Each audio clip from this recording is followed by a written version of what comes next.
Welcome to Kingdom Cast. What up? It's your boy, Country. Man, how Chuck do this? I don't know how Chuck does What's up, y'all?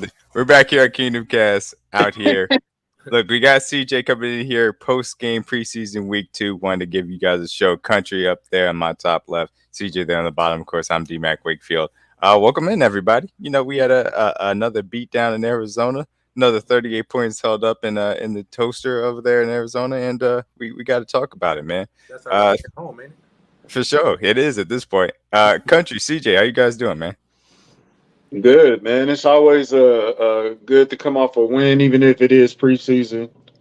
Um, a lot of things that we were looking for, I actually saw. So I'm very happy with the performance. And how you feeling, CJ? Felt good. It was good just to, like all like like in college you have like the top 5 schools in the country and they get like that little FCS school they play, like a little tune-up game. That was our tune-up game to go out there. Well, because we know Arizona gonna be bad this year, but it feels good just to get their confidence up. So it was good to see. So this Yeah. the UMKC game? Hey, why you gotta use UMKC? You could have said anybody else. My bad. Hey, shout out to the Man. Roos. Shout out The to the Go Roo up. Roos, man. Go Roos. Roo up. That was a personal shot right there. My No, goodness. No. That's definitely the first. He don't like you. I didn't mean it like that. I didn't mean it like that. Let me find out. He country applied. He was like, "Nah, we don't think your GPA is good enough." Because, man, forget y'all. Nah, man, I didn't mean it like that, dog. Oh, Oh, God. Uh-oh.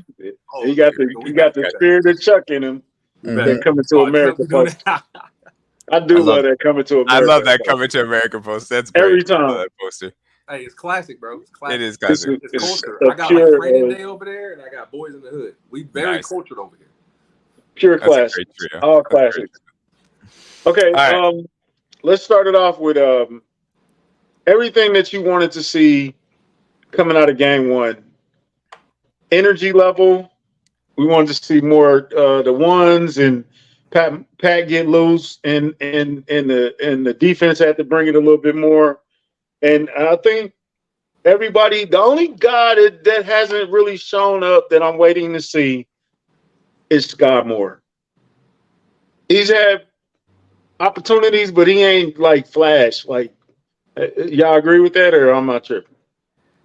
Well, I I think they're trying to feature him, honestly. yeah, that's the thing for me. I think that they have kind of been intentional in the fact that they haven't necessarily used him.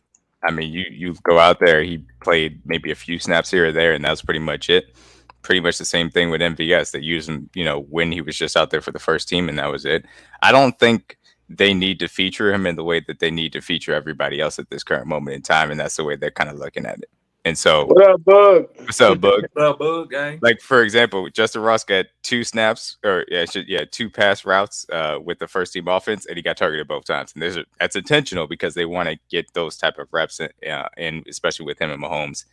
I think they fully trust what Sky is going to be in this offense, and so they don't need to necessarily see it this time. The same way they feel about MVS right now. Right. True that. True that. And that's how it should be. Like, you don't want to give off all your secret weapons, all the secret recipe before the season starts. Because we all expect Sky to have a big year. So why give anybody a heads up on how you plan on using them until week 1? Let Detroit sweat it out, country. Let them be in like the mist and don't know what they're going to be ready for. So Dan Campbell This, had them boys ready. They'll be all right.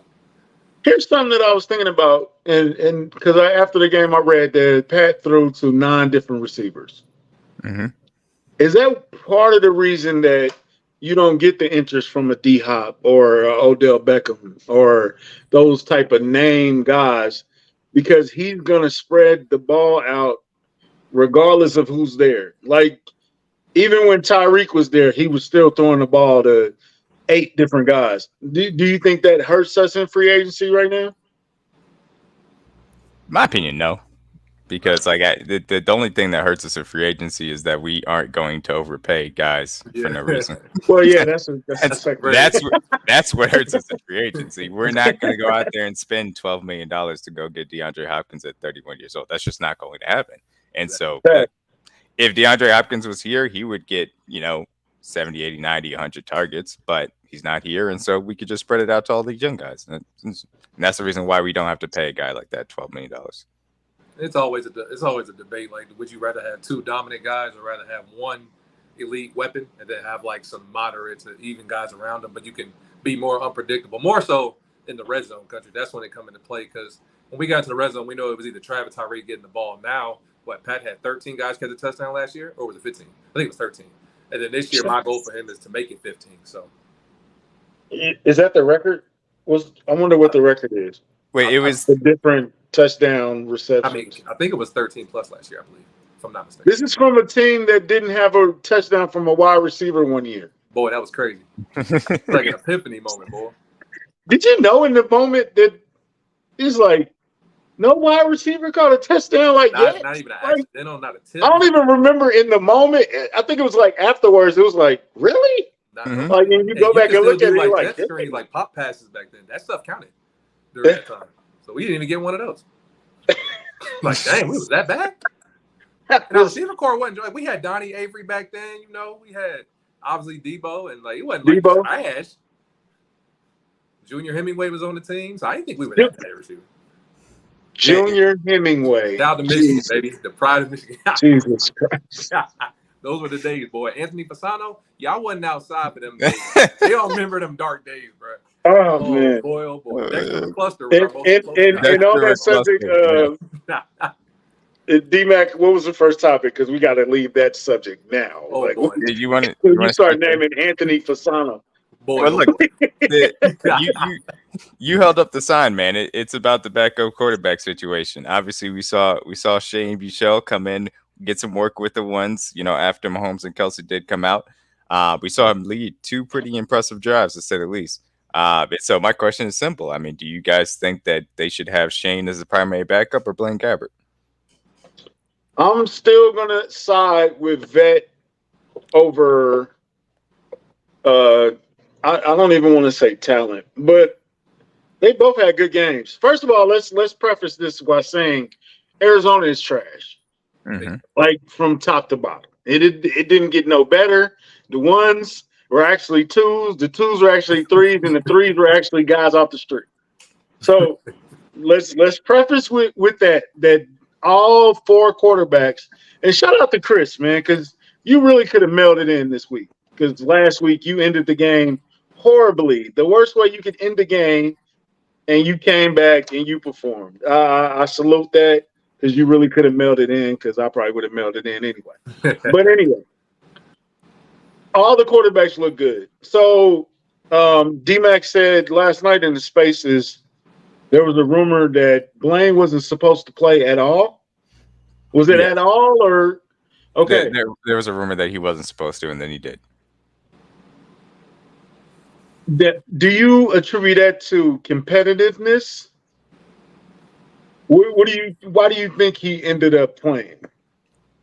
I think competitiveness has a part in it, or maybe he just felt like he wanted the snaps and just to get into rhythm and things. So I understand it from either perspective, but me personally, I think that Blaine is still the backup quarterback. I think they did that intentionally so that Shane, they could get a look at him with those runs. But ultimately, I mean, I think that they've done a good job at securing that there's 3 different quarterbacks that they want to have on the 53-man roster. Right. I think that's how it goes, too. I mean, obviously, Chris didn't have his best ending, but before, outside of the turnover, he really played well last week in New Orleans. Like, he made a lot of good throws. He used his athleticism. I think Patrick Mahomes is a terrible influence on him because he's throwing the ball across the field. I never want to see him do that, like, ever again. So it's just kind of funny we said that in Space last night. But, no, it's good to see Shane and Chris get these reps, and we know who Blaine's going to be the backup. I know some people are kind of enamored with what Shane can do. I love his athleticism too. He definitely can extend the play. He's a better athlete. But overall, when it's like a money pinch time and it's like Pat gets hurt, and knock on wood, I never want to hear or say that again. But in those crunch moments, you want a guy like Blaine who's been in big games, who's been around a playbook 10 plus years now. He's backed up Tom Brady. He's been in obviously big time situations, so he knows what it takes to come in and just coast the ship until your leader gets back. So I'd rather have a guy who's been through the fire rather than throwing Shane in the middle of a Cleveland Browns playoff game country. I don't want to see that. I really don't. At all. Because I feel like I'm hating on Shane, but I don't think you're not hating. Because anybody could have made that run. I was looking at that run. I was like, it was blocked so perfectly. Jimmy I G think I couldn't could make have that swung run. around the corner and made that run. Now, maybe I wouldn't have scored because I'm overweight and out of shape, but he jogged into the end zone. It wasn't a full sprint. He jogged. He lollygagged into the end zone. You know what I'm saying? Like, I think the difference. I think one of the things that I noticed the difference between him and Blaine. I think Blaine can push the ball downfield better than Shane can. I think he has a better deep ball Bigger arm. and better touch than Shane does. Shane is exciting though. Shane is exciting. He is a wild card. I guess because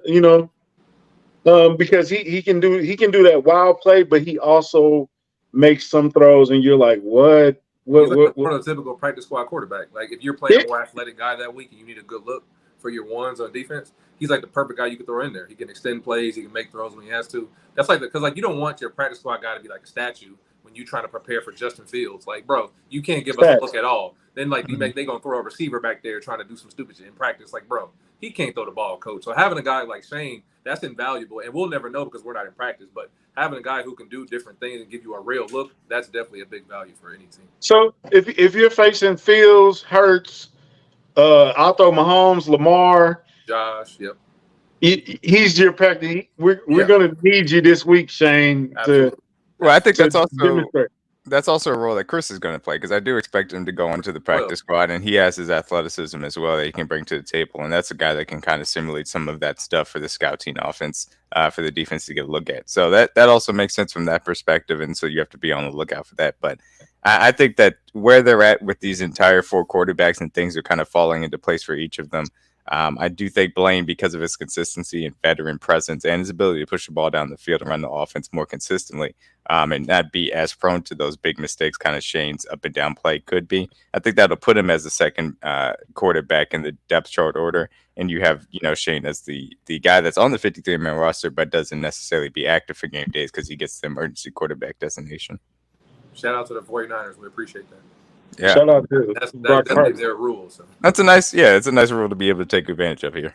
And look, it's an NFL rule that makes sense. I mean, an NFL rule, the NFL quality of play is designated a lot by if you actually have a competent quarterback and a guy that can play the position. So you don't want to run out of that if you don't have to. Absolutely. So how are you doing? Well, hey, where'd you go? No, I'm good. All right. How are you playing game 3? Are you letting Blaine and Shane go first? Give Blaine a quarter, Shane gets second and third, and then Chris can finish it off? Yeah. Like that. Yeah. About that. Because Pat's not playing. We all know Pat's. Yeah, well, I don't expect to see any starters out there. So however you want to split that up, even if it's Blaine and Shane for the first half, and then you let Chris get the whole second half, it's fine with me either. Or whoever you feel needs to get those snaps, you can divvy up accordingly. But they got 3 quarterbacks to get to that game, and I think that's all that matters. Absolutely. Okay. So segueing into the next subject which is wide receivers. Absolutely, the pass catchers out there. Go ahead. Am I cool? Am I cool if I play Rice, or should I just? I know he's made the roster. Mm-hmm. So should I play him a couple snaps, or should I? He cool. We good. We've seen what we needed to see.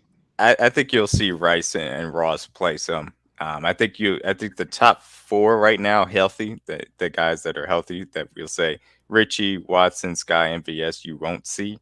But you'll see Ross, you'll see Rice, you'll see Amir, you'll see Powell, you'll get Kiko Crawford. Those guys will play as you get throughout the game, and those guys will rotate in because I think you want to see them, get some more snaps as you go through. Maybe you see a little bit of Richie. Richie might, return a little bit, but those are going to be the wide receivers that you go with throughout the game, and those guys need the experience. Both Ross and Rice, even though we've seen a lot of them, they still need those snaps as essentially rookies. They need to get that under their belts. Exactly. We've seen like Sky's been here a year, MVS been here a year, Justin. They don't really need the reps, so all the new guys can. But this sucks for Nico because this is like a Nico game for him to go out there and make his stamp and try to tell the coaches why he deserves to be on the roster or even the practice squad. So, but I expect everybody outside of our top 3 to get plenty of reps for sure. Can we discuss? Cornell Powell is having a very, very. Is it too little, too late? It's his best camp, unfortunately. Yeah, It's his best. It's been his best camp. Absolutely. It's just. If he had this camp last year, or even 2 years ago, bro. Absolutely. If he had it 2 years ago, he's on this roster. But if he had it last year, I think he probably would have had a chance to make this roster. If he had this camp last year and then was on the practice squad, maybe going into this year, they don't say, okay, well, let's go out and sign a guy like Rashee Rice to add to our veteran depth. Maybe they say, okay, we could trust Cornell Powell that's going to come up onto the roster this year. So it may be a little bit too late. But the fortunate thing, as we've talked about here at Country and we've talked about CJ in Spaces, there's a bunch of different Chiefs ties guys around the league that are going to be sniffing around Cornell Powell when it comes to that waiver day in Chicago, Washington, and Jacksonville. So you can be sure that he may have some other suitors to say the least. His phone gonna be ringing. He ain't gonna have Indianapolis, Washington, like all those Andy Reid tree guys. So keep your phone by your side. You know what I'm saying? So, George, Jacksonville, all of them. Yeah. And then, look, it won't only be those three. Obviously, they are all of the league sources right now are pulling scouts in because it's not like a heavy college scouting time. They're pulling scouts in to go over the preseason tape and to make sure everybody is coming together specifically at this time to review the tape to identify talent that may be on the waivers that they want to try and pick up. Yeah, I just feel I feel kind of bad for the kid. He's finally having that camp that he should have been having, and it's just I was fighting for it too, bro.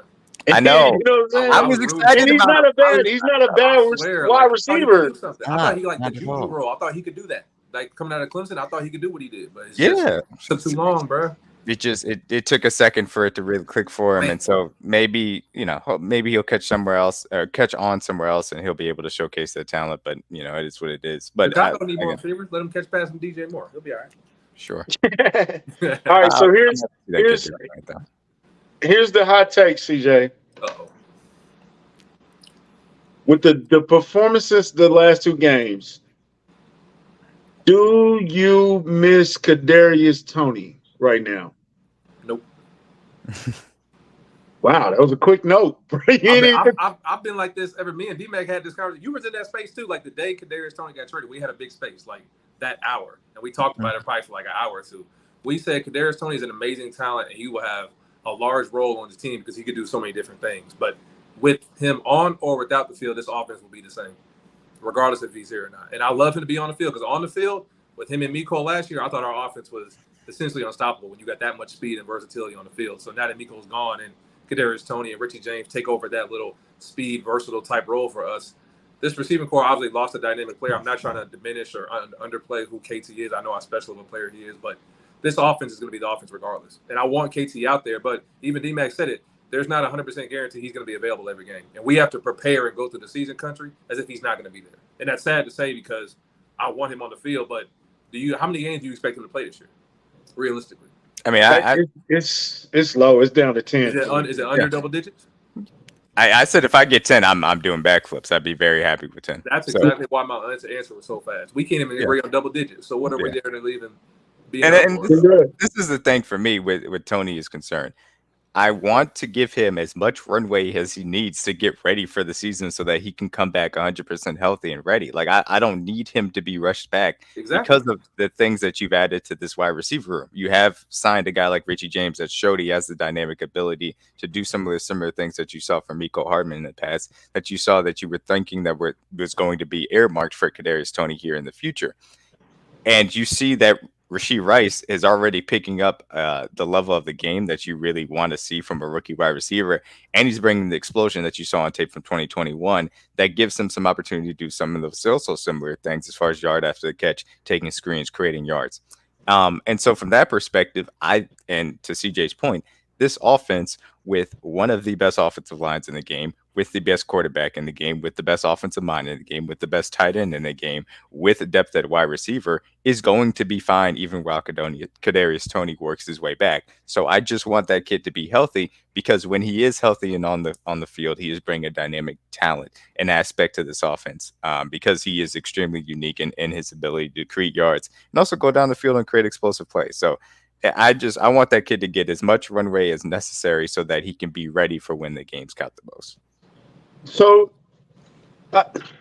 you miss the dynamic that he brings, and you miss the speed, and you miss the way he can flip the field and all that. But Absolutely. I don't miss him right now. You know what I'm saying? Like I haven't even thought about him in like 2 or 3 weeks. You know what I'm saying? So it's no disrespect to him. It's just It's reality.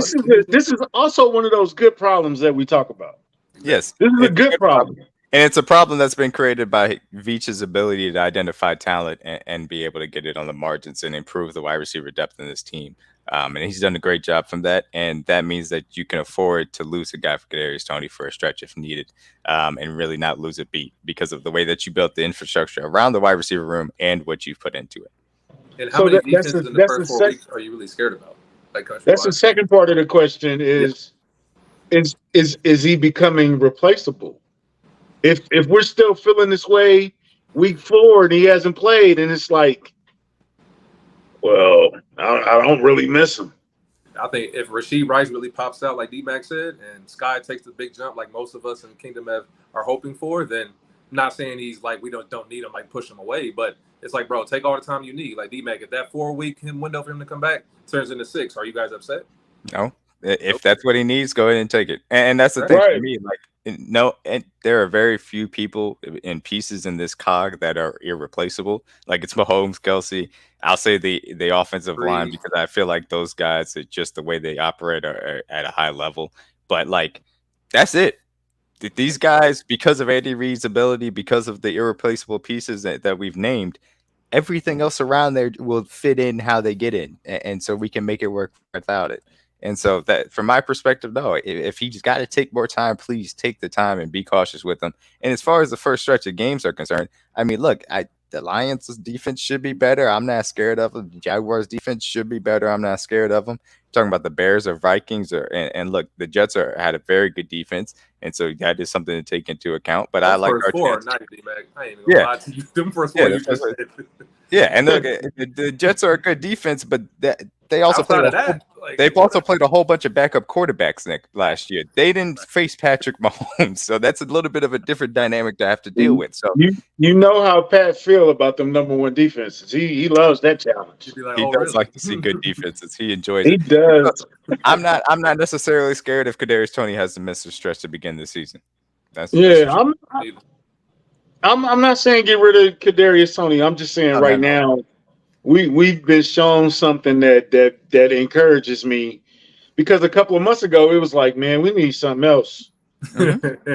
You know what I'm saying? And not just it was D-Hop, it was Odell Beckham, it was draft 2 guys. It was, you know what I'm saying? So it's night and day right now. You feel totally different about this wide receiver room than you felt going into the draft or coming out of the draft. Yeah. You know what I'm saying? So I think this is a positive thing. It's not like a negative thing, but absolutely. I haven't missed the kid. You know what I'm saying? Didn't those questions mainly stem from like Rashee and Richie? Those were like the 2 new guys that we had questions about. Like, could they actually play in this offense? Like, could Rashee actually separate and catch the ball? And could Richie actually run these routes that people thought he couldn't run? Mm-hmm. And look, his last name James. He was gonna be good anyway. Oh, you know what I'm saying? people coming out was gonna be good anyway, man. People coming out of the draft, lamented the Rashee Rice pick because they had other people that they wanted earmarked for the wide receiver room. And I'm like, this kid, if you watch what he did in 2021, the kid is explosive. We just got to see him be healthy and be able to do it. And so people are now coming around on that. Makes me feel good about what this kid could bring to the table for sure. But ultimately, though, like we've said, I think this offense is going to be just fine to begin the year because of everything else that surrounds it. And then that, like you said, this is not we need to get rid of Kadarius Toney by any means. He's still a guy that can be a part of this team now and in the future and be an important piece. But he's obviously just got to get the health in order. Yeah, because I have no doubt he's going to come back, and then you're going to have that moment where you go, that's why. That's why we love this guy. Oh no! You see him on the field, and it's like, oh yeah, that guy's. That's what I was. Yeah, okay, I do miss you. Can you imagine like Andy having that part of his playbook? He was like, I got these 15 plays I've been waiting to use for you, but you ain't been there for like 5 weeks. And now I can finally bust them out. So he got a whole chapter with Tony on top. Chapter Tony. we could have Charles Omenihu and Kadarius Toney on the field for the same time, first time this year. That would be a crazy game. Another thing on the wide receivers, and then this is also a question I asked about between Felix and George. Do you feel like Rashee is ahead of where Sky was last year? It looks like it so far.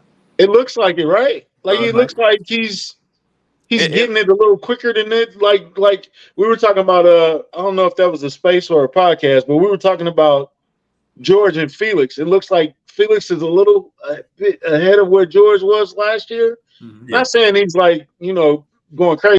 He's hitting the ground running a little harder than they did last year. Yeah, I know the circumstances are different though. Let's say that first. The circumstances of Rice getting just take your time and learn the playbook. Like he don't have that luxury right now. So do you think he's a little bit ahead of schedule right now in a good way? I think he is, and I think that you've seen first and foremost. I mean, look, take it for what it's worth. Rashee Rice has been working with Patrick Mahomes since before the draft at this point. And Shane.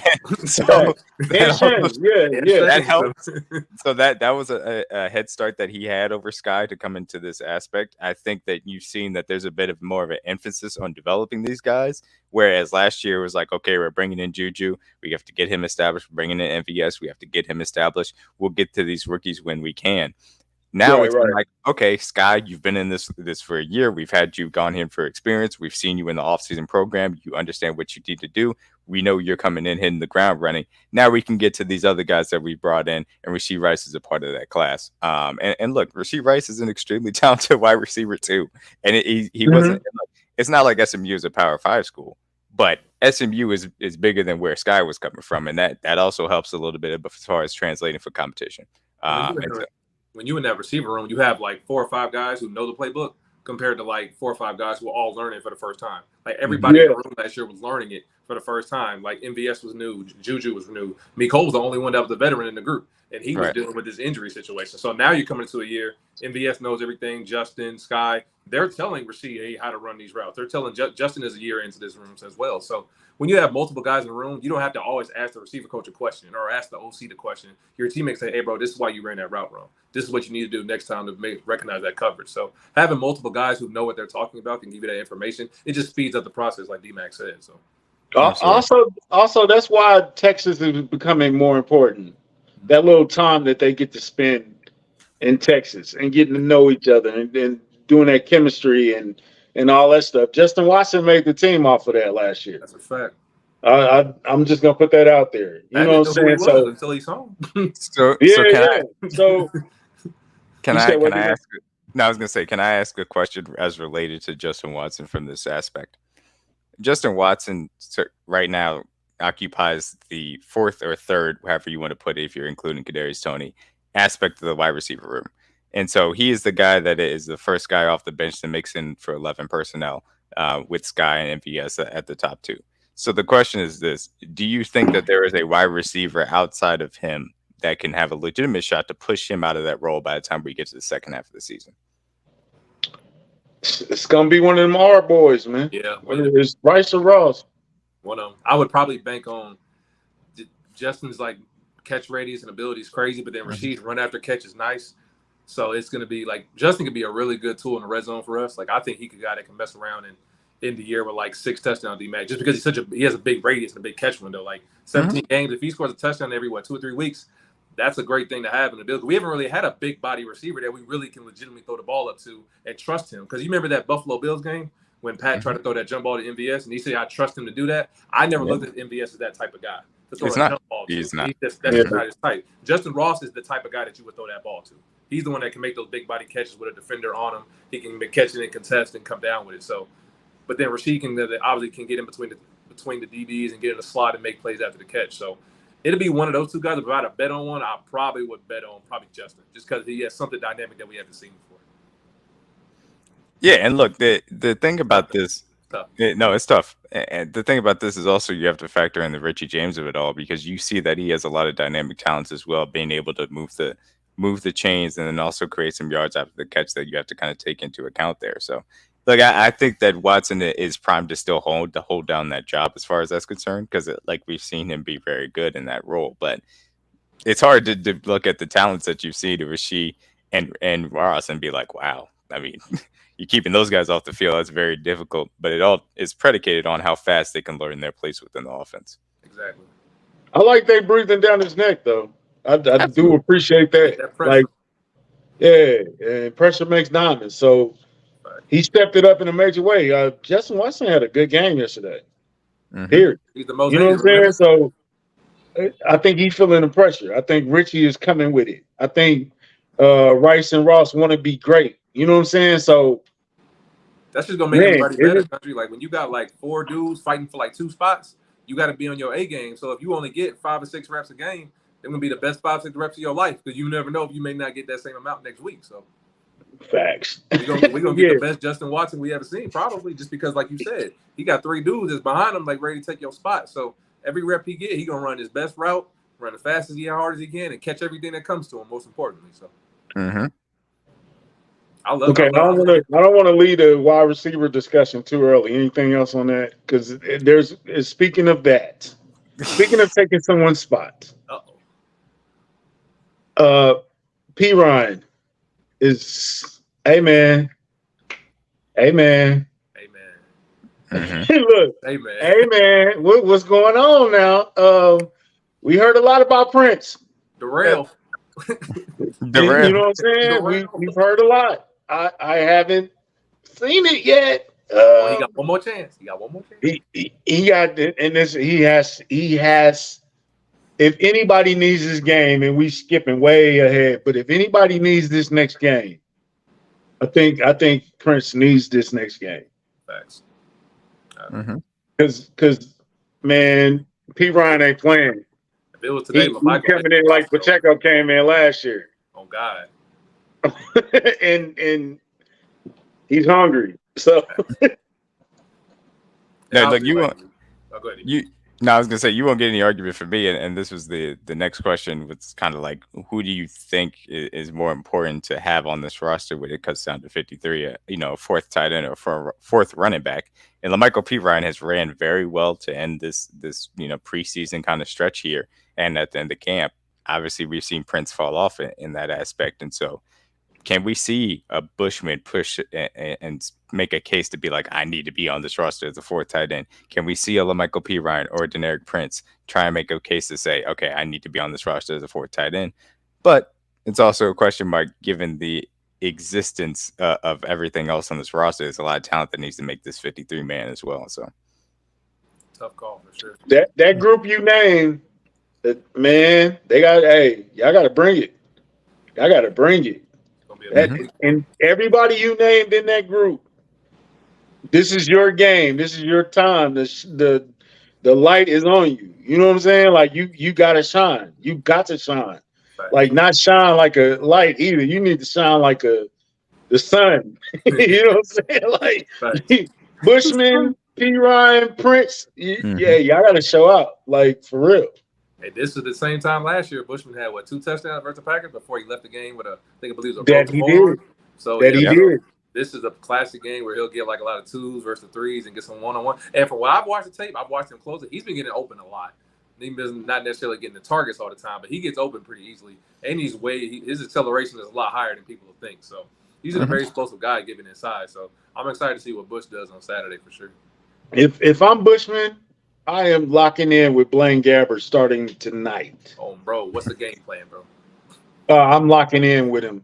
I need you targeting me every single time, please. I need the first 10 plays. Let me know what they are right now. Bruh. You know I'm open. I'm open. You feel me? You know I got you, right? You know it was 3 men on you though. It was 3 men on you, Matt. I got you. I'm open. Throw it. And yes, Kyle, to this point, it's no sure thing that they're going to keep a fourth in either category, but those are both options that they have available to them if one of these guys step up, and so they got to show out. That is Shoe Bushman to go to BYU. It's always a look good. That's a good bonus though. Yeah. Hey, come on, baby. I went to BYU, baby. You know what's up. Come on, man. It's a Quick, button, but quick, no, quick, Cougar. they're gonna have to quick step it up. aside. That it was funny. Somebody had a cut up of Mitch Holtz's radio call over the highlights, and they were showing during the drive that Shane had with Rashee Rice. It was all the SMU guys up there, and they had Clark Hunt up there, and he was just like, "Yeah, all of this SMU love, I love to see." Mitch was speechless by the end of the drive because everybody in SMU was performing while Clark Hunt was up in the booth with him. Pony up! Shout out to SMU, man. Mm-hmm. Yeah, that It has Reginald, and that's a good thing. It's a testament to what Mahomes wants to put in for the extra work, and it's worked for the wide receivers to this point. Oh, quick question. How many quarterbacks across the league would you trust to do that? To run that mini camp type of situation? I mean, as of right now, the only one being trusted is Burrow. Mahomes. I would go Allen. Maybe Hurts. I'll trust Lamar. Lamar need to. Oh yeah, I shouldn't have got country started. My bad. No. Seriously, Lamar might need to. You need as much time as you can get with your wide receivers, bro. Absolutely. No, for real. But how many other quarterbacks you think? It's probably like 5-10 quarterbacks that I would trust to do that. Yeah, I don't know any of the other quarterbacks well enough. I don't know if Burrow it has that maniacal work ethic to say that I can trust him to organize this entire offseason training camp. I don't trust Josh Allen to do it. I don't know if I trust Lamar Jackson to do it. I don't trust anybody except for Patrick Mahomes at this point. To be honest. Really? Yeah. Really? I haven't. Jalen tonight. Jalen is such like a. Now I agree with you. Because Jalen is a guy that we've seen his work ethic be on an insane level, and we've seen how far he's come and his attention to detail. So, and I've seen his temperament to that level as well. That I think Jalen would probably be the closest for me. But outside of that, man, I don't know. I don't know if these guys. Man, y'all leaving out somebody that work ethic is crazy. Who's? Jameis Winston. Jay Booby going crazy. I hate country, yo. I hate country. Hey, he be having his QB coach be throwing the pads at him. He's like, I hate country. Hey, I love Jameis Winston, bro. I don't know what my boy he be has the doing, funniest bro. workout videos, bro. Ain't nobody working out. I'm right there with out of you. color, blue. That's hey, y'all really believe it? No, Jameis is what? Y'all really don't only like 2 or 3 guys for real? Because you gotta have a top level work ethic that you're putting this together and a meticulous attention to detail on top of it, and the temperament to have all these guys come in. He said Russell Wilson. Oh my god, that's funny. Russell might be like, hey, I ain't gonna lie. If Russell asked me to work out, I'm like, bro, I'm busy. I got my schedule kind of tight this week, bro. I ain't okay. Oh my god! But that's an important part about it too. That's the third aspect of it, and this also applies to having the rookies, before they get drafted, come down to Texas with Mahomes. There's a certain cachet that you have to run that type of offseason program by yourself. To say, hey, everybody on the roster, you're coming to me, and you need to actually get through this work because I have this level of cachet in the league. This applies to all the rookies. You guys want to come work with me and catch footballs from me. This is an opportunity for you to prove yourself, but that's a certain level that Mahomes is ascended to above everybody else as well. Now that I think about it, because y'all might be right, because I wouldn't trust Justin Herbert to do it. I don't think any reason to. I don't think I wouldn't believe that he would do it. What about? Because you got to have that personality too, to keep them engaged, keep them out of trouble. Right. Mm-hmm. You know what I'm saying? Like keep them focused and doing this every day, because this is not mandatory. They're not paid to do this. Mm-hmm. This isn't part of the contract. It's not written in the contract yet. But you do got to have a certain swagger. You got to be a leader to pull this off. You got to be that dog for sure. Mm-hmm. Yeah, and you got to have complete trust from your coach that he can stay at home and eat cheeseburgers and design new plays while you at home, and from your general manager to call and check up every day and be honest. You know what I'm saying? Like, yo, hey, That lets you know how Rice ain't, hey, such and such ain't getting it, bro. Like we're gonna have to find somebody to, like, yeah, man. Now that You y'all have think that about it, maybe pedigree. y'all right. It's probably like 2 or 3 guys that I would trust they could do that.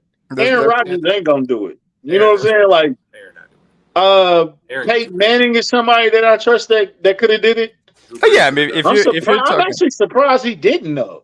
You know what I'm because saying? Like, well, the thing about eras before this is that the offseason workout was a lot different. It was a lot more intense, and there were other aspects to it that had a lot of more, control to it. So teams could get these guys in earlier and kind of, so it wasn't as lax. But I agree with you. Throughout NFL history, I mean, I would trust Joe Montana to do it. I would trust Dan Marino to do it because I think both those guys had that cachet and that attention to detail. Peyton Manning, Tom definitely Brady. not Brett Favre.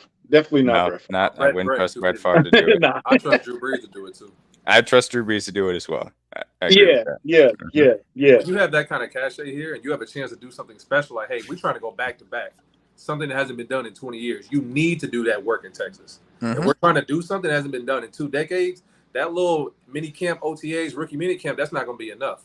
All that work you do after practice, before practice, a whole month in Texas before you even get to Kansas City, all that's going to pay off if you really want to be holding that trophy in February. So they needed to do that for sure. And another thing to add on to the trust factor, you're allowing potential draft picks to engage in this mini camp. Yeah, which they probably gonna shut that down. That's that's out the window right now. I don't know how you outlaw it. Is it just you're working out and I'm working out? We just exactly because it's difficult because they all have these training areas where they go to for where rookies are coming in to get ready for the draft or their veterans are coming back to get their work in. So it's very difficult to try and parse that out. I don't think that you can find a real, set rule for it, but I'm sure they'll try. We don't need them thumbing up the rule like the NCAA. You can't train with current players. Don't say that. It's not going to work. If it wasn't a receiver and quarterback, if it had been a DB, would there be a problem? Like, no, exactly. You're still going to get that work in together. It's just because he's a receiver and he's a quarterback. So, like, let them get their work. Yeah. It's not going to work. But it's a certain level of cachet. It's a certain level of attention to detail. It's a certain level of maniacal work ethic that I think that is generational and existing right now with Patrick Mahomes compared to the rest of his peers. I know I got us off on a little tangent. That's an interesting conversation, though. No, it's a good conversation, but it's a good one specifically as it pertains to this wide receiver core in this moment in time, because I think that as much as we talk about, other aspects of the roster, there's a healthy competition within this wide receiver room where you have a lot of guys outside of MVS, outside maybe Justin Watson, outside of Richie James to an extent, but I think he also kind of folds into this room where these guys are trying to establish themselves on this team and show that they can really be like superstar wide receivers in this thing. Like if you ask Sky Moore, I'm sure he says, I can be a future 1,000-yard receiver in this league. I'm sure if you ask Justin Ross or you ask Rashee Rice, I could be a future 1,000-yard wide receiver in this league. And so those guys want to show that they have the trust of the best quarterback in the league, of the best coach in the league, that I can go out there and get the targets necessary to do that possibly. And so I think that healthy competition is a good sign for, other aspects of this roster, but especially in the wide receiver room too. Has your wide receiver locks changed? Nope. No, it's them 7. Okay. It's been that 7 to start.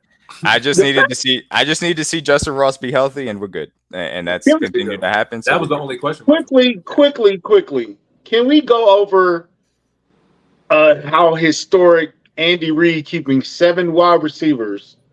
He's never done it. Ever. 6. Ever. Everybody just saying it like willy-nilly. Oh, we're going to keep 7 wide receivers. This is historical. Like, this has never happened before. Like, this is special. You know what I'm saying? Who's that, Manny? Thank you, Joe. Manny! That. Yeah, hey, bro, but it's like, bro, like that's not typical. This is not run of the mill every day. We're keeping 7 wide receivers, and the fact that people want to push it to 8. But it's like even though it's not even just that we're keeping 7 wide receivers, which, like you said, Andy Reid's never done.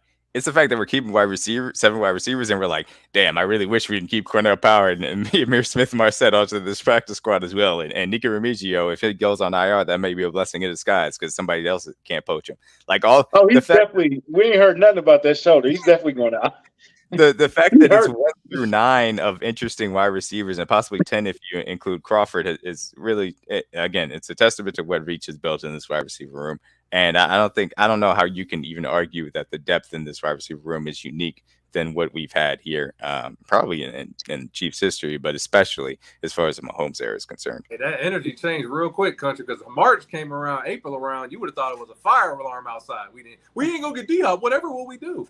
Now all of a sudden, 4 months later, oh no, where we got 7 receivers. Oh, that energy changed real quick. Because I remember a lot of y'all on this timeline. I remember y'all names. I ain't gonna call y'all out. Y'all was going crazy and thinking we can't sign D-Hop, whatever will we do? We won't be able to move the ball. We score 30 points every year. Why does it matter? Bro, less than 4 months ago, wide receiver room was the number one concern on this team. Period. It had to be. That's what everybody was talking about. That's a fact. We need D-Hop. First of all, we needed Beckham, then we needed D-Hop, and who else did we need? We need to trade up and go get JSN. We need Zay Flowers. Yeah, we needed Joshua Downs. We needed JSN. We don't have enough space. It's a good edges always. You always looking for more edges, so that's always never have enough edges. Mm-hmm. Yeah, never. But now, what is your number one concern on this squad? What is your question mark on this squad right now? Health, just staying healthy, man. We got the team to do whatever we need to do on our schedule, defensively or quarterback wise and weapon wise. We have to face. In my opinion, I think last year's schedule was tougher from an offensive standpoint. And having to transition to facing all those receiving cores we had to go against and all those quarterbacks we had to play. And given the fact our schedule, the first half compared to last year, is night and day to me. Now, I'm not trying to downplay the competition. All the games are going to be tough. But from an overall standpoint, offensively and weapon-wise, this schedule, it favors our defense a lot more than it did last year. And our offense is just going to, like you guys have said, it's going to continue to be who we are. We're going to move the ball. We're going to be explosive, be versatile, use multiple tight ends, use different personnel groupings to go out there and score points and still be aggressive. And I think we have room to get better. Like those deep passes we missed with MVS, that's going to be a different component we're going to add. Richie James can come in and add that component until Kadarius Toney gets back. We're definitely better running the football this year. Obviously with Pacheco and obviously him establishing himself and Jeremy McKinnon being such a key guy on third down and Clyde Edwards-Helaire, everybody's favorite red zone running back that's going to score touchdowns for us. So I'm very confident in this team. I'm very high on them. It's just the biggest thing for me is just staying healthy because that's the biggest thing that really stops teams from having that dynasty, from getting on and continuing to win games and compete for championships. So as long as no nagging injuries happen and nothing crazy, knock on wood, that we stay blessed and stay healthy enough till January, I believe we can beat anybody. What about you, Country? What's your biggest concern at this moment in time? I tell you what, if we stayed healthy and went 12-5, I would be pissed because I think something went wrong. Facts. Fair. So 5 losses is crazy with this roster. Yeah, I don't want 5 losses. It has to be health. Outside of Chris Jones. And I think we all know Chris is going to report. I think the time is ticking. I think it got to be soon. Facts. Because what are we doing at this point? You know what I'm saying? Like, you proved your point. If you were trying to make a point, you proved it. Like, so outside of Chris Jones, staying healthy. That's it. Mm-hmm. That's it. And I think over the last 3 years, I say this and people think I'm cocky about it, but nobody beats the Chiefs but the Chiefs. They if they're not beating themselves, you're probably not going to win. Period. Especially if 15 is healthy. Mm-hmm. Especially if 15 is healthy. He out there with one leg and he beat arguably one of the best teams in football. What are we talking about? With 4 receivers down. two in the best. He's missed games. He's missed games that he missed that Green Bay game a couple of years ago. We should have won that game. Yep. Matt Moore was our quarterback. I was at that game. I remember it. Yep. So I'm saying, like, if they play smart football and play their brand of football and stay healthy, man, you're gonna have to bring it. You have to bring a lunch pail, a water canister. You're gonna have to bring it. Make sure your insurance is paid up. It's gonna be a long day at the office. If we get to January and when this roster is like completely stacked in together. And I don't even like Country said, I don't want to be cocky, D-Mac. I like to be logical and have real conversations. If we like really talk, if we get to January and this team is remotely healthy and we have 3 or 4 losses, whatever the case may be, what's your expectation for this team getting into January with a 1 or a 2 seed, either one? No, I mean, You know what it is. I expect us, if this team is healthy, I don't think that there's nobody. I don't think there's a team that could beat us at our best. That's a flat out facts. And it goes into how much this team always ramps up to January and February. Right. This team is always saving things and getting ready to deploy game plans specifically to win against teams in January and February. Everything is built up for that aspect of it. So if this team is healthy, if this team has one of the top 2 seeds, or even if it's not, I expect us to obviously win the division, but I don't have a problem going wherever we need to with the game plan that we have to go in there and win, as long as we're healthy at that point. Yeah. So yeah, it's Super Bowl expectation. And it's not just us saying this; other fan bases think we can win it all too. So it's not like we're being biased. Other fans are telling me, "Hey, if y'all stay healthy, y'all can run the table and do it again." Because most teams, we're the measuring rod now. Yeah. We are the measuring rod. This is how you gauge how good your team is. Facts. No disrespect to the Lions. This is how the Lions are going to gauge how good their team is by how they hang with Kansas City on Thursday night. Facts. Absolutely. Can they beat them? Can they hang with them? Can they stay close enough where we don't get embarrassed? It was a loss, but we take a lesson in the loss. Yeah. This is the same thing that we used to do with the Patriots. Facts. Depending on how we played the Patriots, that's how we gauge. Oh, we might have something here. You know what I'm saying? So now we are that measuring rod, that measuring stick in the NFL of how my team is going to be. Oh, they took the Chiefs to the wire. Oh, we going to be good. We just a piece away, or we need something here, and we'll be on that level. You know what I'm saying? That's what Cincinnati's doing right now, every day. No matter how much they don't want to admit it, we beat that team, so we are on that level of where we can win this whole thing. It's just we got to get past that hump, and we are the hump. We are that hump. Sorry. You're absolutely right. I completely agree with you. This is the standard in the league when you've gone to, when you've hosted 5 straight AFC Championship games, when you've gone to 3 Super Bowls in 4 years, when you've won 2 Super Bowls in this stretch. You are the class of the NFL, and everybody wants to not only beat you, but they want to beat you in the process as well. And so that's the reality of the situation. Absolutely. 7 straight division titles also. 7 straight division titles, and that's 7 straight divisional titles with a few sweeps of the entire division in there. And just at this point, everybody kind of accepts it because D-Mac said it last year. Sweep. I mean, he said it, not me. I didn't say it. It was a sweep. And look, that was after everybody and their mom said that somebody else was going to win the division. They had their pick of the litter of whoever would spend the most money in the free agency, or went out and traded every draft pick they had for a quarterback, or they went out and decided to go and get Josh McDaniels to be their head coach. In their infinite wisdom, they thought they were going to take over the division, and it didn't happen. And now, to Bart Scott's credit, now he can't even say that the Chiefs are not going to win the division. They say they might not win the division because he can't even say it outright at this point. Even the hate has to come with qualifiers. Hey, because Will Compton had it. Will Compton had one this week too. Oh, shout out to Will Compton. Oh, Will Compton back busting with the boys. Okay. Shout out to Will Compton. Jesus Christ. I enjoy it. I love it because it is a privileged place to be. We're as in far that as the spot Chiefs right need now. it. We wanted to have all these things that are behind me. That is why we're here, and now we get to be on top of the mountain, and I enjoy it. But we've talked a lot about the offense, and so you did obviously ask what my kind of concerns as far as that's concerned. So I did tweet this out earlier today. And my biggest one right now, and it's with the caveat of Chris Jones coming back, is about the DB room not necessarily looking as impressive as I wanted it to be. And I said that is the second year's cornerbacks haven't necessarily impressed me. Neither have Justin Reed. And it should be, again, said, as I said here, it could be a preseason thing. This is obviously not having extreme game plans into the aspect of the team. It's not necessarily having these guys deployed as they are. And we know that Spags' favorite cornerback currently is out. But I will say I haven't seen great things from that quarterback room that I wanted to. It's James Winchester. It's going to be James Winchester. James Winchester. You know who James Winchester is, bro. 41. It's going to be James Winchester until he's 55 years old. It's fine. That's your favorite player, Manny. What are you talking about? Hey, look, Shout out to James Winchester. We've known we've had some issues with the third cornerback room of Watson or Williams stepping up, and it seems like Williams has a little bit of an edge on him right now. But so what are you guys' thoughts on the DB room as a whole, specifically as it pertains to those young cornerbacks? Go ahead. I ain't mad at them. I don't feel like they're gonna get maybe it's just preseason. Mm-hmm. You know what I'm saying? Like, we'll see. We'll see when the lights are turned on how they show up. But yeah, I wouldn't say I was like overly impressed. So like, oh man, did you see what the corners did today? But I mean, I want to see it. I didn't feel like that last year either. Mm-hmm.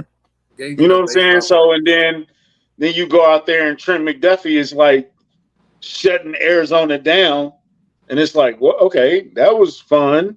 You know what I'm saying? So maybe it's that type of thing, or maybe they're just working on certain concepts or whatever.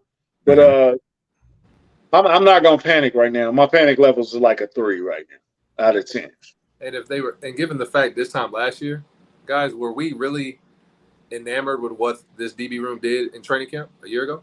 We came into the season, we were kind of shocked by how well Josh Williams played, how well Jalen Watson got that pick 6 on a Thursday night versus the Chargers, how well Trent McDuffie missed 8 games and came back and played like he didn't miss a step. So I'm not really expecting them to make all these crazy splash plays in training camp when you're going against Andy Reid, the #1 offense and the best quarterback in football. I'm not expecting them to get a pick every single day. I would like them to make those kind of plays, but realistically, like if they're playing well in practice and we don't hear their name too much, my coach always said, if I don't hear your name, that means you're not getting thrown on. So they may not necessarily be getting turnovers, which is that's the next step for this defense. We know they can get stops when we need to. We just want to turn the ball over because anytime you get 15 extra possessions, it's basically a guaranteed W. So if we go into the season and they get a turnover or two, opening night versus Jared Goff on the road, who's known to be bad, is anybody going to care what they did in training camp? Nope. So that's all that really matters. Like Country says, just do it when the lights are on. Because I'm not really expecting you to see a bunch of tweets. Oh, they picked off Patrick Mahomes twice today. Like, okay, you may get one every now and then in a blue moon. Like guys make a play, sit pass, but you're going against the #1 offense in the league, and they know you like the back of your hand. So I'm not expecting you to make crazy plays. So do it when the lights come on and you're going against the number 10, number 15, 20 offense, 5 offense in the league. It'll look a lot different on Sundays than it will up in St. Joe. So yeah, no pun intended. But do you want to go get greedy? Do you want to be greedy? Get greedy with greedy. Good. Hey, if we can get them for the low and it doesn't cost us nothing, I'm always down to add more talent. But if we're gonna add people, I say pass rusher and D line. That's if we're gonna add guys and add depth. That's the room I want to add. Yeah, I mean, obviously, it's dependent on Chris Jones' existence, but at this current moment in time, I don't think that you're going to find a cornerback out there that's a significant upgrade. I know people like Greedy Williams. I've never been the biggest fan. Personally speaking, where this DB room is at, I think that the top four are the top 4, and I don't think you're going to go out and sign somebody that's going to be better than those top 4 right now, even where they were last year. And so from that perspective, I'm fine with it. I think it's cool, and I like the depth that you guys have right now behind them. So I would kind of leave it as is right now. So, Matt, how much better, how much different would they look with Snead out there too?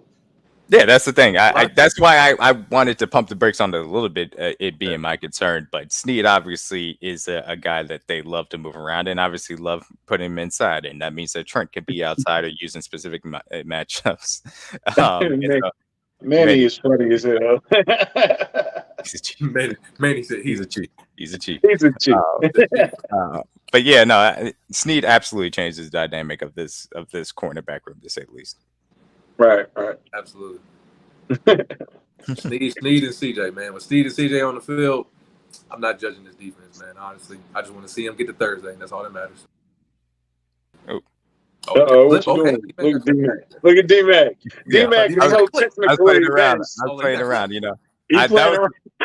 That was a sneak preview. I'm going to get to him in a second. But yeah, we are recording, sir. Yeah, I know. It's my fault. I pressed the wrong button. You're good. No, you're good. So the secondary obviously being the concern, but like we talked about, it's a little bit of the preseason, so the game plan is going to come into it. The use of L'Jarius Sneed is going to come into it. I thought it was interesting. We saw a bit of a preview of how you thought the safety rotation was going to work out. Obviously, Reed and Cook being that primary aspect, but we saw Mike Edwards. There was a specific third down in that Cardinals game, or I should say last night's game, that they had Cook and Reed up close near the line of scrimmage. They were mugging up the A gap. They had everybody locked up a man, and Edwards was the third safety, kind of in a free safety role, deep cover 1 high. And I think that that's a good deployment of everybody's skills. I don't love them in man-to-man, but if you're going to do it, you need to send some extra pressure to make it help so that they can get their hands on these guys early and then move on from that aspect. And so that, the pass rush existing certainly is definitely a factor, Kyle, and it goes hand in hand. So having Chris Jones in there is a big thing. D-Mac You gotta But start yeah, no, pointing with the fork. Like I know I could get the knife and the fork. That's funny. That's funny. But yeah, Edwards. How do you guys feel about Edwards as the third safety? Like, do you guys feel comfortable with him coming in those rotations and the safety room in general? How do you feel about it? I love Mike Edwards. That was one of my favorite times in the offseason. He's a ball hawk. We played him in the Super Bowl, so everybody's familiar with his game. And obviously, we know Tampa Bay had a very good secondary and a lot of blitz heavy secondary. D-Mac, like we know with Todd Bowles. So when you have a guy like Mike Edwards who can play deep and you can allow Justin and Brian to be closer to the line of scrimmage, because like D-Mac said, that's where they're probably going to be used at their peak and at their best. Obviously, Brian's a better athlete, so I think he has the chance and the ability to play some deep safety along with down close to the line of scrimmage. But I think of right now is today, if we were starting the game, I'd rather be comfortable with Mike going deep and having Justin and Brian kind of playing robber and playing close to the line of scrimmage if we had to do blitz packages and big dime and stuff like that. So, but I think it's a good rotation. Obviously, Deion Bush is a special teams guy as well, so he's going to be fighting for minutes. And your guy, Chamari Connor, like Virginia Tech's own, he's obviously made a splash yesterday. He made a lot of good plays as far as like blitzing and coverage. And he had a sack in the Saints game 2 weeks ago. So he made a play there. Obviously made some good tackles last night against the Cardinals as well. So he's a guy that could fight for that third spot and try to get snaps. And this is the kind of good problems you want to have with multiple guys that can make plays. So I like what I saw from him. And just having 3 or 4 guys, D-Mac, you know how this goes. Like, you can never have enough guys that can play and rotate. When you're playing 17 games and we trying to go in that Super Bowl run country, you need 4 guys because you can't just use 2 or 3 the whole year because guys are going to get burnt out, injuries, concussions, stupid things may happen. You may miss a game here or there. So having 4 guys you can depend on to come in and make plays, that's invaluable for this team. And you mentioned that Super Bowl, and I was interested in this because I was like, obviously I know they had Winfield. I know that they had a solid second safety, and that guy Whitehead as well, who's more of the strong safety. But I was trying to how much did they use that 3 safety rotation? And they used it on almost half their snaps. He was in there for 47% of those snaps in that Super Bowl against a team that obviously they know is going to throw the ball a lot. And there's a reason for that because of his ability to rotate in, attack zones, and be a ball hawk. And so I think that's a great sign for how he's going to be used here. And it's clear that that's exactly the mode that he's going to be put in here. And from that perspective, he complements well what Cook and Reed can really bring to the table and being more physical as far as that's concerned. Yeah, absolutely. Country, how do you feel about Mike Edwards? I think Edwards is going to be that guy where you look back at the end of the season and other teams are going to be like, how did we let him get there? Mm-hmm. For cheap. And look, Drew Tranquil is going to be this too as well. Drew as well, for sure. Just for $3 million 1-year deal to come in and be rotational guys that we use in certain deployments. I'm sure people are going to be upset that is going to be a matchup aspect. Right, yeah. That's going to be an upset. And yeah, Drew was a whole Mike linebacker last year for the entirety of the Chargers defense. Edwards started for the Tampa Bay defense last year. These guys are now coming in and be deployed in specific matchups that they want on money downs, and that's just a luxury of being where we're at with this roster and the talent that's on it already. Yeah, super rotation guys, like, you know what I'm saying, like Facts. Starters in rotational spots. Exactly. Like this. It's crazy, bro. Is this the most talented 53 in the Mahomes era? That 2020 has an argument. Yeah, 2020 team was really good. 2020 was nice. Really good. Peak, Frank at his peak. That 2020 team was 2020 was nice. Yeah, that 2020 team was really good, and it was just it's a shame that obviously they had the offensive line injuries that came down to end it. But yeah, that 2020 team.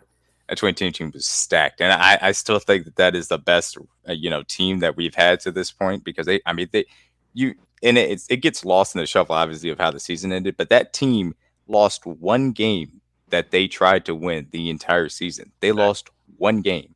They lost 2 games in the regular season because of they sat their starters in week 17. The Bills game. Yep. They only lost that Bills game that they tried to win. That was it. And that don't team, drop that freaking ball. This isn't. Yeah. Don't get me started. That was the tip hands. Yeah, like a 45-minute. It was a rough. That 2020 team was rolling through the league, and it's such a shame. Bowl, yes, it's such a shame it had to end that way. Everything. We had shows where we were like, they are sleepwalking through the season just to get to the playoffs. They just because they had that game against the Falcons Atlanta. game. The Falcons game. The I was literally Falcons about game. to We're say, the like, Falcons game. at home. I remember that. That team did not wake up until the third quarter, and they were They like, didn't "Yo, care. Demarcus Robinson, just run this dino route and let's end this game already because we're sick and tired of playing with the Falcons at this point." That's what it was because they really were just didn't care. that dominant. which Nah, I remember to that. bring it full circle is the reason that this is the reason they're gonna repeat this year because of that season. How they slept walk through it. They just we'll just win by 3. It don't gotta be fancy. It don't gotta be pretty. We just want W's. All we doing is stacking W's. I think that's gonna be the motivation for this team to come out on fire every game. Yeah, that's. This I is have I have no doubt about this team's motivation. Like I've talked about, this entire roster, you go through it, there are guys up and down it that have motivation to go out there and play an extremely high level to get this job done. It, like you guys said, the health is really just about it because the talent is there, man. It's going to be there. The game planning is going to be there from a coaching aspect of it. It's really just about if they're healthy when it matters most. That 2020 team had their entire offensive line get depleted and Mahomes playing on a turf toe that he had to get surgically repaired after the season. And that's just what ended up happening at the end. If this team is healthy, I have no qualms about how their expectations should be titles. Okay. Conspiracy hats on. I guarantee you health through the entire season. Is there a way that they go 20-0? If I could guarantee you health the entire season, that's the only thing I'm gonna guarantee you is health. I got one big word for you. The Warriors, they won't go 20-0. Complacency. It's the biggest threat to any type of team success. It's a human nature thing. Like D-Mac said, that Falcons game, we should have beat that Falcons team by 30. But it's just human complacency to play down to your competition. There's going to be a game where we slip up, do something stupid, drop a pass, drop a punt, miss a block. We don't play them close this year, though, bro. It ain't gonna happen. Thankfully, yeah, no close this year. Only AFC South team we see some Jaguars. So. They'll lose one game that they're not supposed to. They'll lose 1 or 2 games against a really good team, and that's okay. And look, it should be said, this AFC is better than it was back in 2020. This is a very deep conference with a lot of talent and a lot of really good quarterbacks, and that means that you're going to lose a few games here and there. But again, look, 20-0. I mean, that's very difficult to even accomplish. But look, I'll take guaranteed health over anything else. Give me guaranteed health. For going 20-0. Like it sounds fun. It's amazing to talk about. But if 20-0 guaranteed you a Super Bowl trip, then hell yeah, I try to go. Or 17-0 guaranteed you a Super Bowl trip, then yeah, I would do that. But going undefeated at the end of January doesn't do anything for you. You still got to go play your playoff games. You still got to go win. So, but if it guarantees you if you got 2 buys instead of just 1. Off a 17-0 season, I guarantee you, country, a lot of teams would do it, but you still only get 1 bye, whether you lose it. That's why you see guys sit their starters week 18, especially if you know you got 1 seed locked up. 20-0 firmly puts Mahomes at number 2. It's like no debate. We're not debating because that would be undefeated season. That would be back-to-back Super Bowls. That would be 3 Super Bowls. In this era, absolutely. He would firmly be in number 2. He would win MVP, so that'd be his 3rd MVP. Yeah, Super Bowl. Yeah, MVP, probably. I think I'd probably have to put him over Joe Montana if he went 3-3-3 sweep in an undefeated season. Shout out to Joe. I'd probably have to put him over Joe. But look, that's okay. And that's it's in due time. But 20-0, that would be a spectacular season. Yeah, 20-0 is crazy. No.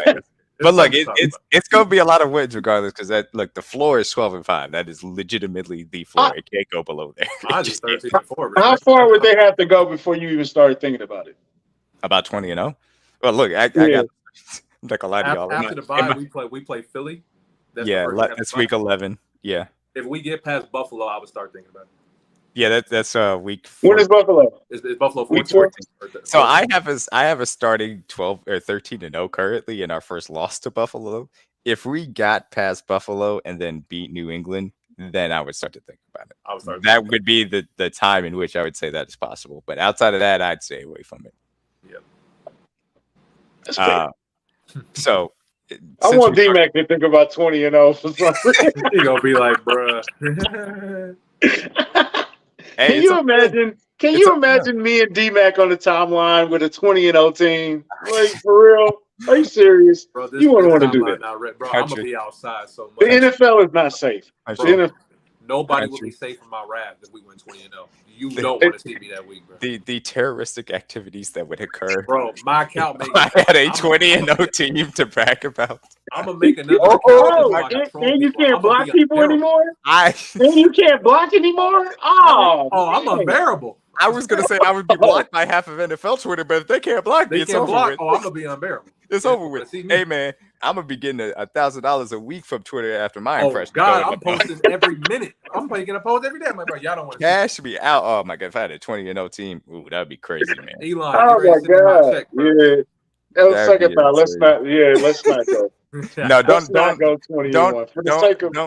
Don't unleash that on people, man. Don't unleash that on people. That would be scary. So as we talked about the secondary room and the safety rotation, fourth guy in the safety room right now, and it seems pretty set, is Shamari Connor, and that's why I did have this clip pulled up because I wanted to show a little bit of him from the Saints game, obviously being used as Spags loves to use his really guys that like can get after the passer, especially on blitzes. And he just turned them loose in the Saints game. We saw a little bit in the Cardinals game, and we saw him blitz a little bit more under pressure. And that's a good thing that we saw him do it, especially under control, because we saw him have the ability to bat down a pass from Clayton Tune later in the game. We saw him finish some tackles well effectively off the slot blitzes as well. And you want to see him be able to get better from week into week out. And I think that you saw it a little bit for Shamari Connor. And that was a really good sign from what I saw from him last week or yesterday again. So I like what I've seen from him. He was a guy that I wanted to watch heavily in preseason because we hadn't heard much from him during the camp. So I wanted to see how he was going to be deployed, what he brought to the table. And we also saw him have a really good man-to-man coverage matchup against Greg Dortch, in which he got a pass breakup. So I've been excited from what I've seen from Shamari Connor. And I think that now there's a chance that later on in the season, he's not just simply a depth piece that's waiting to be used should somebody get hurt. He can be deployed if needed in certain matchups if Spags feels, so inclined to. Absolutely. Him and Nick Jones were the two guys I was most excited about. And sad to Nick Jones broke his finger and he didn't get to play last night, but he was having a really good camp up until that New Orleans game. So him and Tamar were the two guys I was most excited about for sure. That's I was just about to say I ain't heard from Nick Jones in a while. I forgot he broke his fingers. He broke multiple fingers, right? Yeah. And he did wrap it up and finish the Saints game, so it doesn't seem like it's the end of the world for him. Is he another? He's hurt. I don't think he is. I think that. I think because of the nature of his injury and the fact that they kind of have the DB depth that they do, he should be able to be fine to go into the fifth cornerback spot on the roster, and they can move on from there. But it is interesting, and I think there's going to be some question marks about where exactly things fall for the third preseason game because Khalifa Lassie is still out there, and Iko Boyedo is still out there. Neither of them really. Go ahead. And both of them are playing. Yep, they're playing ball. Absolutely. They're going to play a lot. And neither of them really separated themselves. So in my opinion, I'm going to be watching them to see who tries to stand out and try and make a push. Because I think Deion Bush is the 10th DB on this roster as of right now. But if one of those guys really shows out, given the way the cornerback room is kind of going, then you could say, Deion, we're going to shake your hand. We're going to put you on practice squad. We're going to elevate you because you're obviously a core special team. We're going to use you accordingly. We really want to have this sixth quarterback on the room so we can keep him in tow for our depth. And I think that's a possibility if one of these guys shows out in the third preseason game. So that's a big thing that I'm going to be watching personally. Yeah, your job this week is to make it rough. Make it tough on us to make this decision. Make this decision tough. Make me go, oh. Feel like I'm gonna be wrong either way. You know what I'm saying? If I get rid of Nick Jones, I know Washington is I know Indianapolis is You know what I'm saying? Like, make my decision tough. Don't make it like CJ answered earlier. Nope, and he didn't even think about the answer. You know what I'm saying?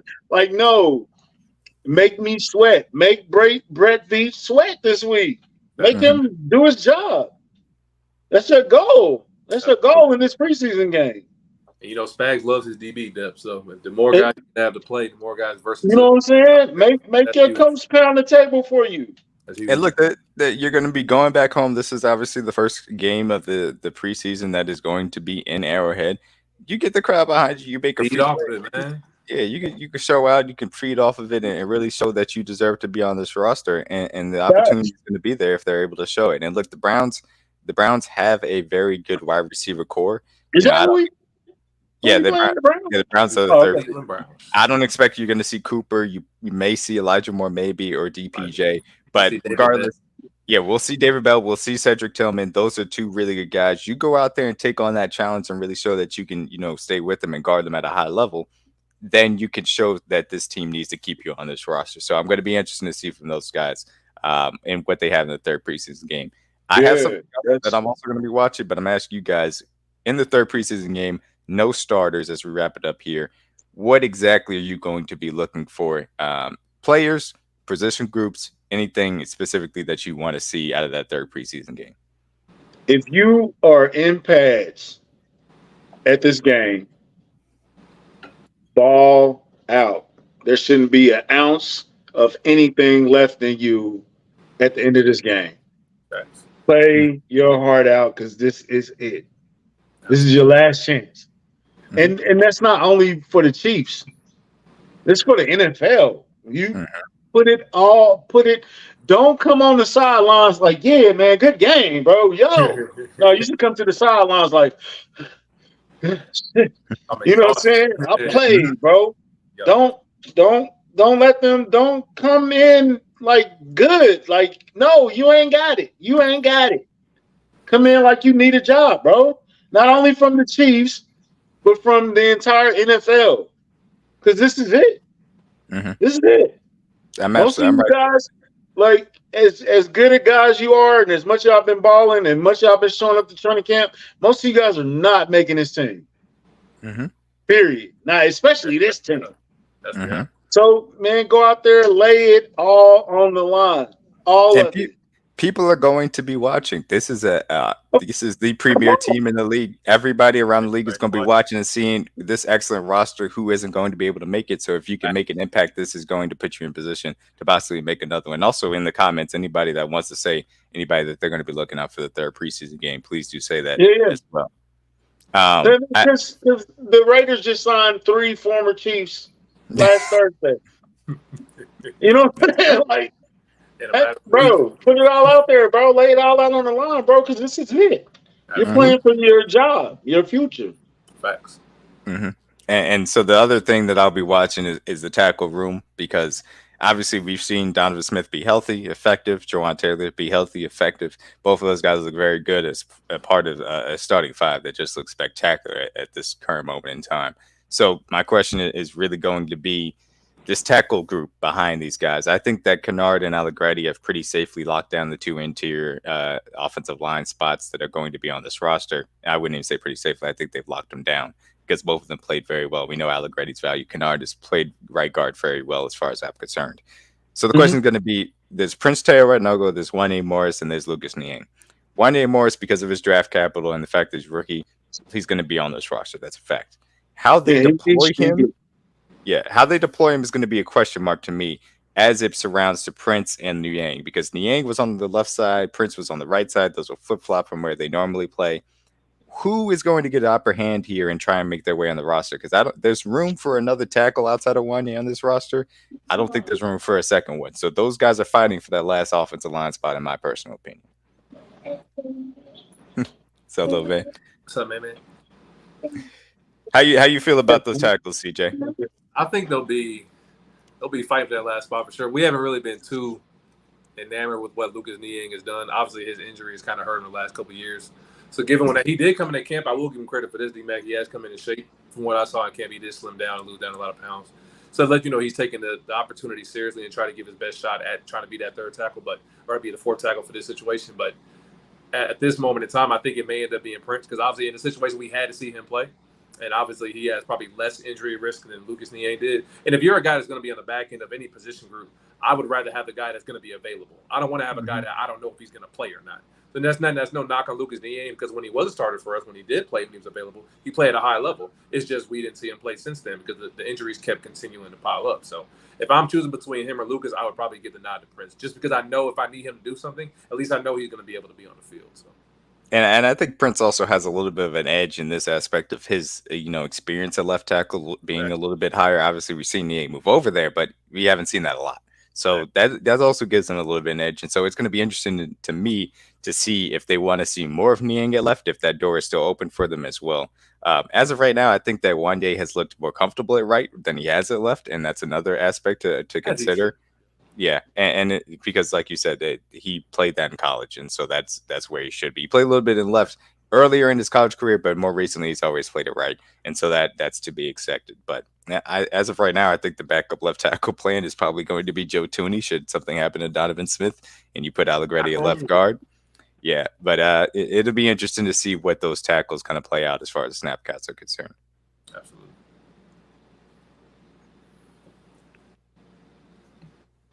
Anything else you looking for, country? Country, what you got? Oh no, no. I agree with what CJ said. He kind of made the point. So. It's kind of like the same similar situation with Cornell Powell. It's like Lucas, when you were in the game and when he played for us, he played really well, but maybe too little, too late. Like the last 2 years, he didn't even play he played a couple of special team snaps for us at the end of last season. So as far as like being a starting lineman for us, we haven't seen that in about 2 years from him. So it's kind of like too little, too late. We've added depth, we've added other guys that can play.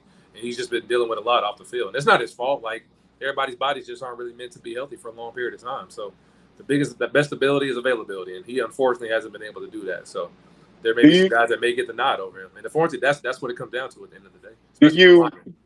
Do you possibly try to market him out there and maybe get low round compensation for him?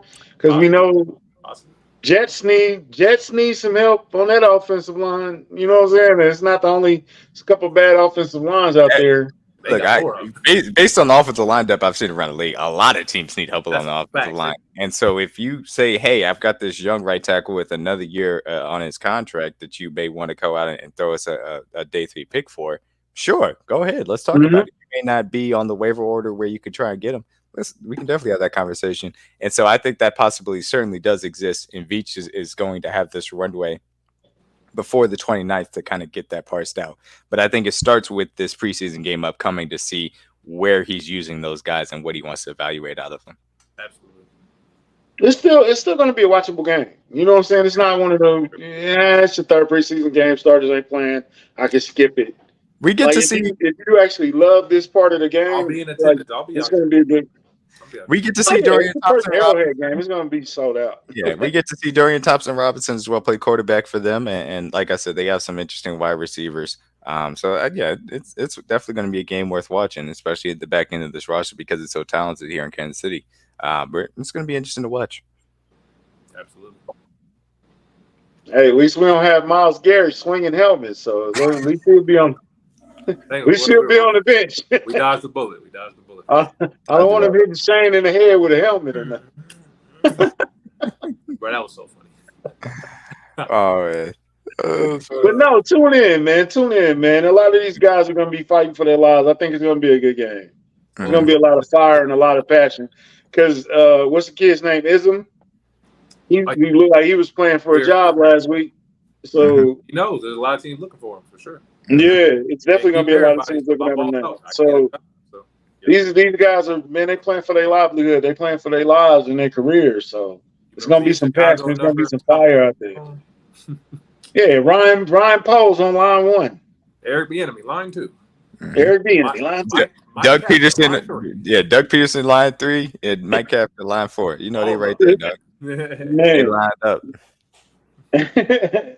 It's gonna be interesting. It's gonna be a fun. All right. And look, the Giants could use a backup right tackle. I don't know how well Evan Neal has kind of looked to this point. They had some questions about him last year, so who knows? Maybe they'll be watching just at least. Absolutely, for sure. Both New York teams for offensive line depth. Like I said, Chicago need all the weapons they can get for Justin. So if they want Cornell Powell or Amir. They're going to be putting a claim in on somebody for sure because they've got the number. They've got the number 1 waiver priority too, so they'll have the. I was going to say that next. Yeah, I can definitely see Powell in Chicago. Mm-hmm. They already had Byron Pringle there. Then he went where? Straight to DC. Right. It's just a circle, man. Where did Marcus Kemp go? Straight to DC. Straight to DC. Yeah, come in and teach the system, brother. Like the East Coast Chiefs over there. The enemy got everybody. You don't make a team, just call me, son. For sure, man. Or I'll call you, man. Okay. Big bag. I think most of our receivers, all of our are on team. Miko's in New York, D-Rob's in LA, Pringle's in DC, Sammy's not playing. Right.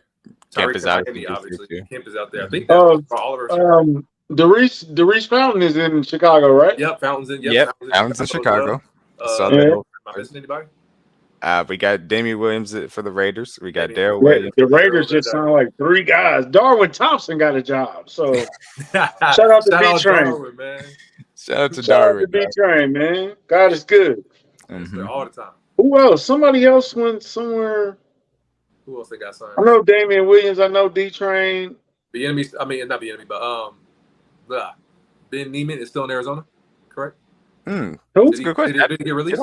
Did I see Ben Neiman play football? That's what I'm saying. What is he still there? Is he not there? I think CJ. Who? That might have been his brother. The guy that missed a lot of tackles. I'm not talking about Derek Soares. Nah, I know. No, he's in Tennessee now. Tennessee now. Okay. That's okay. Before he got left. Yep. Yeah, Ben Neiman's in Tennessee. Gotcha. I think we didn't got mostly everybody. New Orleans had Dan and Colin, so and Tyron. And Tyron. So yep. Most of our guys, you get a job, man. You play for the Chiefs, like you said. And Passanio. Also at Passanio. Yep, Passanio. Yeah. We got Tyron said, "Bring me back." He was on the sideline. Spags, I love you. Bring me back. Bring me back. Bring me home. Y'all need another safety. Hey, when October come around, holla at me, bro. I'll have my bag packed. And you know what's funny? We were watching that the quarterback Netflix special, and Tyron's son was in the press box at the game. I thought that was so dope for him not to be with his team anymore. Him still have that relationship with all the other families with the team. That's so dope to see. That lets you know we really have a true family atmosphere up here in Arrowhead. So I love to see that for sure. That was dope. And okay, we got to touch on this briefly. Frank Clark playing with the 4th string. Oh yeah, that was a weird situation. And he said you better ask the coaches about that. If they cut Frank Clark, they won't. They're paying him too much money. He's going to be here. Sean already assigned him now. So I don't know if they're trying to get him into shape or what exactly is the thing. Sean on his power trip trying to just like prove a point that everyone's going to play. I don't care. It absolutely could be Sean Payton trying to prove a point. That is definitely realistic. What? What's the point? That's a recipe. Sucked last year. That's the point. That's a recipe for disaster doing that with Frank Clark in my personal opinion. I was going to say that next, though. Some veterans, I don't need to be playing in the 4th. I wouldn't be doing that. The rookies, yes, but not me. Yeah. Sean Payton is not looking good over there, brother. He's looking very 8-8ish, 8-9ish. Name out your mouth. We'll see what ends up happening. When the games come on and the lights get bright, because you're not winning any press conferences or interviews at that point. You got to actually win on the field. So you got to win on the field. Let's get to these sponsors, D-Mac, Mr. Wakefield. Right, time to pay homage, man. Shout out to homage. Go-to collection. Charles does this, and I don't. You got to read off the script. Sorry, Kevin from Homage. My bad, bro. They got the big helmet collection, which is pretty cool. They got the NFL Crest crew necks. Fall's coming up, baby. Get yourself a nice warm crew neck. Hoodie coming time. Yeah. Pop culture tees. Are we supposed to do all of these, Chuck? Okay, I don't know. Pop culture. They probably got some Back to the Future and some movies and stuff like that. They got the buy one, get one 30% off special this week. That's always good. Anytime I can save money, I'm down for it. You dig? And last but not least, the NFL Team Essentials.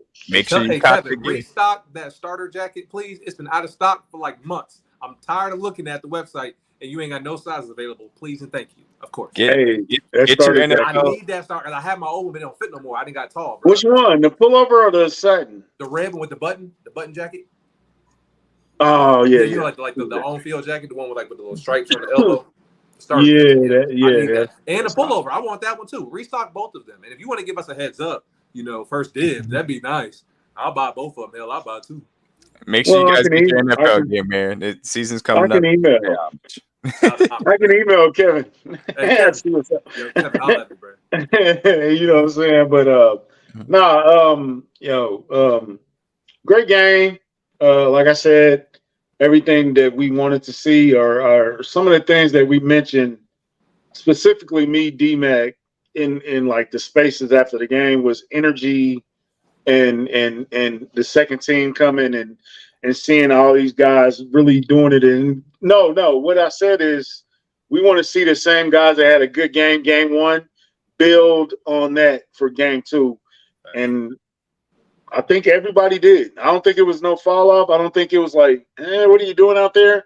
You know what I'm saying? And actually Islam came and brought his game. So he's on that level now. I need to see more from him next game. So just keep building, man. And like you said, like we said, you're fighting for your lives out here. So, you know, even if it's not Kansas City, bro, it's 30 teams out there. So play for that. You know, get it on film, get some work on film, and you know, end up somewhere bright in the morning. You know what I'm saying? Because that cut down is going to be vicious.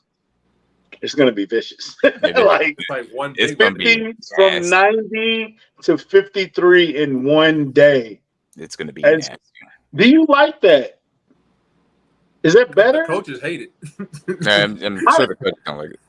Well, the GMs As also, a player, I love it. I get more chance. To an extent, also they probably like it just so that they have extra bodies to actually play the last preseason game because obviously they always try and rest people for that last preseason game. Or some teams now are handling it like the third preseason game regularly where they're playing their starters. So it'll be interesting to see. But overall, it's got its plus and minuses, but it's going to be a hectic day to say the least. They're gonna be up late that day. The lights gonna be on in the building. And the Chiefs are always the guys that do it. It's like right before. Okay, we got 7 minutes to the deadline, and then they'll just drop a list. Mm-hmm. I wonder, is it going to go quickly, or is it going to be? I mean, because you know at this point you kind of must know, right? You pretty much know. There's only a couple of guys that could really sway their way on and off the roster, on and off. We pretty much know who's going to be on this 53. It's just like maybe 2 or 3 guys that we're really truly debating on. Right. Yep. So, when is that? Friday? When is the cut down day? The game is Saturday. It should be the day after, right? The day after. Okay. Right, that Sunday. Yep. Yeah. Hold on to your seatbelts, man. It's gonna be a hell of a day. So, absolutely. Kingdom Kast, man. Thank you, CJ. Aftermath Podcast. Where can we find you, bro? Definitely, you can guys find me. We were posting episodes every Tuesday. The Aftermath at our Twitter page at the Aftermath_KC. You guys can find me at CGG81, as you can see on the screen. We'll definitely be posting new episodes every week consistently now that the season's back. We'll be talking fantasy. We'll be talking bets. We'll be talking coverage matchups, X's and O's, anything you can talk of. And if you guys always want to holler at me, y'all know I'm always down to come back. For sure. Appreciate you having you and jumping on, CJ. So this week coming up, Kingdom Kast, I will be having a wide receiver-centric episode. Talking a little bit about some preseason film, a little bit of what I've seen from these guys, and some realistic expectations for some guys, including what is in this tweet, and a further explanation of why I think Justin Ross has a far better chance at 6 touchdowns and 500 yards. So we'll have that YouTube coming out to you early next week, Monday to Wednesday. We'll see how exactly it plays out. And then on Thursday, we'll be having our regular game, preview recap. Also, we'll have Kylie there. We'll have Chuck there, hopefully, as well. And we'll be going over both of their thoughts on the, and we'll hopefully have Boogie as well. So hopefully we'll be going over this game from their perspectives and what we're looking for in the third preseason game. Mm-hmm. So, hey, Kingdom Kast, like, share, subscribe, man. We appreciate y'all for watching. The followers are jumping, everything's moving and grooving. We got a lot of interaction on the podcast, a lot of polls we got up, and a lot of things we got coming down the pipeline, man. Just keep sticking with us, man. We appreciate y'all. And until game 3, we'll see y'all later. Kingdom Kast. Peace. Not the best host in the world. Hey, Chuck.